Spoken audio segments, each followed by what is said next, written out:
Hello guys! Recently I've been looking on my YouTube stats and I've seen there's quite a bit of an interest in my older video of how to beat the PoE campaign in 4 or 5 hours. Obviously because of the addition of Act 4 and side stories, it's not exactly the most accurate and up-to-date video anymore, so I decided to make an update video, just a real quick one. The strat that I've been using last time is the same one that I'm gonna be using here, mostly because it's just very brain dead and chill way to do it.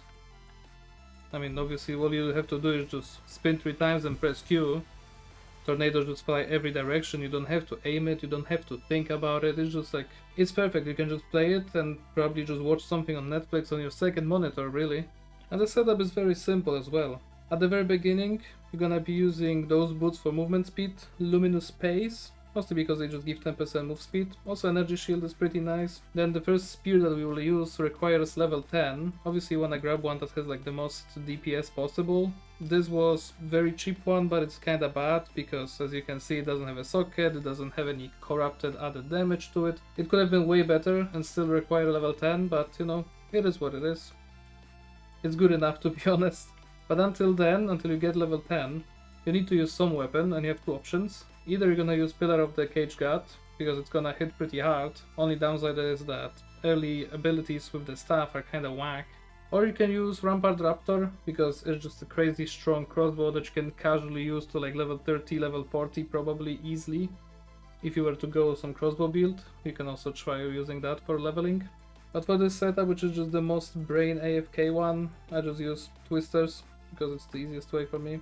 At level 10 you shouldn't have any issue with attribute requirements to use the weapons, so it's not that important for this weapon specifically, but if you cannot use crossbow or the Pillar of the God at the beginning, I highly recommend using Wings of Kaelin, mostly because you can wear it right away and it gives you 22 dexterity, so that will fix any dexterity issues early on. And this belt, Meginord's Bridle, will give you enough strength, so you can also don't have to worry about strength anymore. And if you're gonna use Pillar of the God, it's gonna give you a nice damage boost as well. For body armor, of course, we are using Fox Shade, because it gives movement speed on full life. We're gonna be on full life most of the time, as long as you have some energy shield, it's gonna be pretty easy to keep it up going. If you're lucky, you can get a corrupted version that has 12% move speed instead. Not that much of a difference, but hey, why not? The gloves are The gloves... Guys, I fumbled to say this sentence like 10 times in a row already, I'm losing my mind. The Painter's Servant gloves are the ones you wanna go. Once you start having elemental ground for the twisters, it's gonna do a lot of extra damage. For the rings, we have double black heart iron rings, because they give the most added damage and they are wearable from level 1. Very good for the beginning of the build. I've been using them through the entire campaign, so the run that I recorded was a bit longer, because like, as you know, you can always just put some better items midway. I didn't because I'm lazy. And these days, since we have a sprint and we don't have to abuse some funny mechanics like I did before with the amulet that makes the dodge roll have more distance, aka lets you move faster by rolling around than running, now we can just use pretty much anything you wish. I just got one that has +1 to all projectile skills, because then twisters deal more damage. That's what I use. And with this setup, there's only like very few things you need to change around. Once you get to level 16, you wanna wear the Wake of Destruction, mostly because it's dropping Shocking Ground, so your tornado is just gonna get the elemental buff, so they deal more damage, which is very important. And also it gives lightning damage to attacks, so like, it seems like a no-brainer, right? And when you get to level 27, you can also replace the helmet with the Thrill Steel Spired Great Helm, because it gives you Onslaught. Onslaught gives you 20% attack speed and 10% movement speed, which is obviously good because we wanna go pretty fast.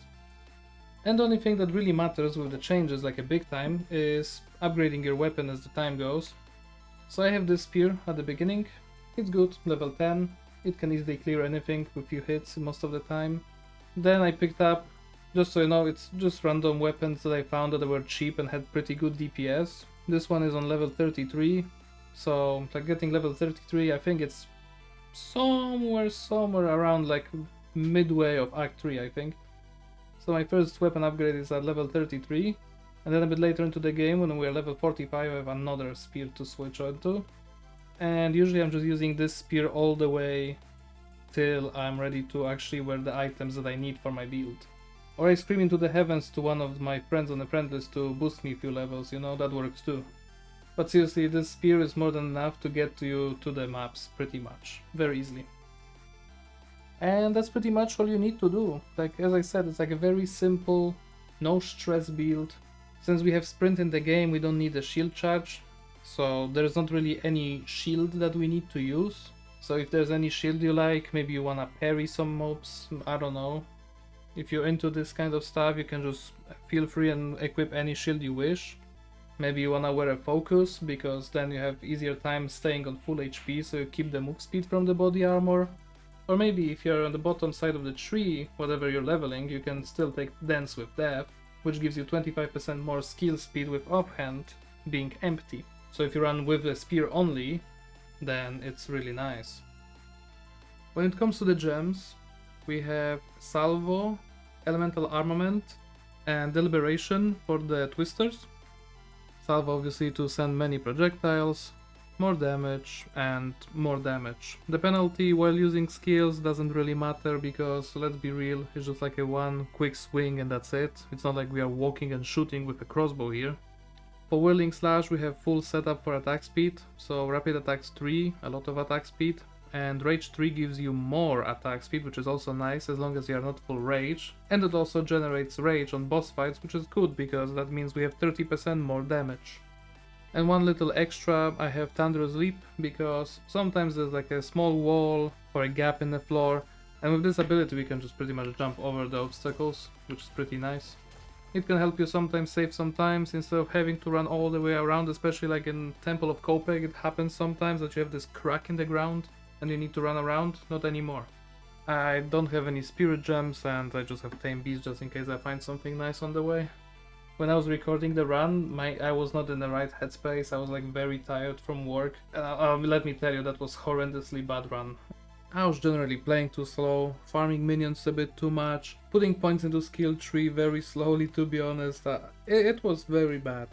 But you know what? Despite all of that, I still managed to finish this run slightly above 4 hours. That's how I know it's gonna be doable in 4 hours, because like I just wasted so much time. You don't have to aim, all you have to do, hold right click, press Q and move on.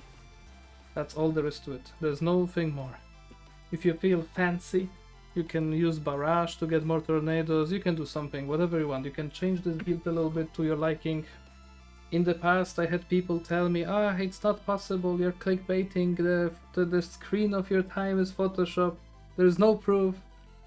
Don't worry, this time I came prepared, and on the first video already is gonna have linked video, which is unlisted, because obviously I don't wanna tank my stats with some 5-hour no sound raw footage of me playing the game. So if you are interested on how the build does on the run, if you need the proof that it's actually 5 hours and not more, then yeah, it's linked, and feel free to watch it and check it out. I'm currently changing my job, so luckily I will have more time to stream now again, so we're gonna be having some nice time on Twitch if you wanna visit me sometime. I know, very shameless plug for a little bitch that didn't go live in over a week now, but hey, it is what it is. Life hits hard sometimes. And I'm starting to have way too much of topic, and I think we should leave it for the live stream, right? So anyway, that's pretty much the explanation of the build. I think it's very clear and obvious how to do it. The passive tree doesn't matter, you can do whatever you want. As you can see me currently, I'm just preparing this build already the way it's gonna be in the final version, so 0 damage on the tree, and it's kinda doing fine so far. I hope this update will serve you well. And a little tip before I go, when you get to the Act 4 and you talk to Rogue at the end of the bridge, make sure you do not skip too hastily through the conversation and you actually pick up the item that he's willing to give you. Because otherwise you're gonna have to wait and see his crusty ass legs walk very slowly to the building, and only then you will be able to talk to him again and take the item if you didn't at the first time.